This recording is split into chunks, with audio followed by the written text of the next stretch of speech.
Iako je promocija i reklamiranje preko interneta ubedljivo najjeftinije i najjednostavnije, opšti je utisak da srpske kompanije to ne koriste u potpunosti.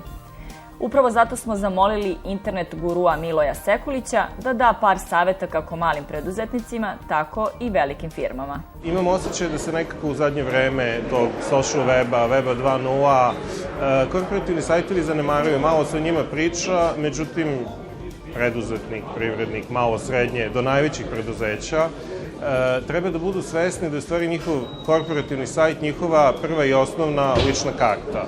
Da, mnogi kažu da je to brošura na webu, da je to statično, da je to prevaziđeno. Međutim, vi na internetu treba da imate miks prisustva. Znači, i ono prisustvo koje je statično, vaš korporativni sajt koji govori o vašoj kompaniji, o vašem poslu, gde su ažurni kontakti, gde su nove vesti, a naravno da su potrebni dinamički sadržaji u smislu pisanja nekog bloga gde možete vrlo brzo da se predstavite kao stručnjak iz određene oblasti i na taj način da dobijete nove klijente. Mi smo imali primere lekara specijaliste plastične hirurgije, imali smo stomatologe koji su upravo svoje poslove promovisali na taj način.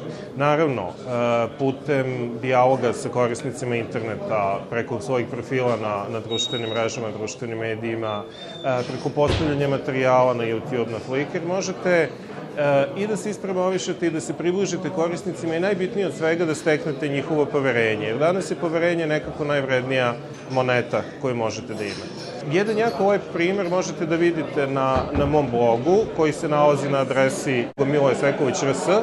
Imate priču jednog preduzetnika, čovek se bavi sasvim offline aktivnošću, znači u pitanju je salon za lasersku epilaciju. Pre 2,5 godine smo počeli da radimo na oglašavanju na internetu, išli smo na verziju koja je vrlo primerena jednom srednjem biznisu po obimu, znači na oglašavanje putem tekstovnih oglasa, preko Google-a, preko mreža za to oglašavanje i možete da pročitate podatak da je ušteda za 2,5 godine oko 25.000 eura. Znači, ušteda koja je postignuta tako što je oglašavanje u tradicionalnim medijima smanjeno za preko 80%, a obim posla je ostao isti.